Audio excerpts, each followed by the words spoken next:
দেখো টমেটোগুলো কেটে নিচ্ছি, আলুগুলো কাটা হয়ে গেছে। এদিকে দেখো মুগ ডাল রয়েছে, আর এদিকে গোবিন্দভোগ চাল রয়েছে, আর এদিকে দেখো বাটিতে আলুগুলো কেটে নিয়েছি। এখন টমেটোগুলো কাটছি, দেখে বুঝতেই পারছো যে কি রান্না হবে। আজকে করবো হচ্ছে কি একটু গোবিন্দভোগ চাল দিয়ে খিচুড়ি, তাই সব কিছু গুছিয়ে নিচ্ছি সুন্দর করে, তারপরে খিচুড়িটা বসাবো। এই গরমের ওয়েদারে হঠাৎ করে বৃষ্টি হতে খিচুড়ি খেতে মন চাইছিল, তাই খিচুড়িটা করবো বলে তাই সব কিছু জোগাড় করে নিচ্ছি। টমেটোগুলোও কেটে নিচ্ছি, খিচুড়ির সাথে দেবো তাই। আর তার সাথে দেবো হচ্ছে গিয়ে এই গাজরটা দেবো।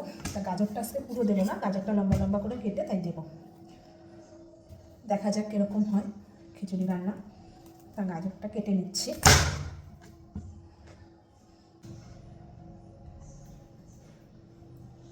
এদিকে দেখো গাজরগুলো কেটে নিচ্ছি, গাজরগুলো একটু লম্বা লম্বা করেই কাটবো। গাজরগুলো কেটে নিচ্ছি সুন্দর করে,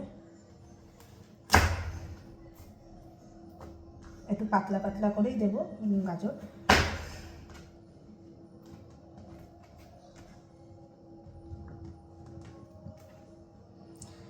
আর এই বর্ষার সময়, মানে বর্ষা না গরমে আর কি, বর্ষা যেহেতু পড়েছে খিচুড়ি খেতে ভালোই লাগবে, সেই কারণে খিচুড়িগুলো করা হচ্ছে।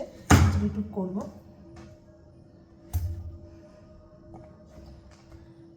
আর তোমাদের সাথে পরে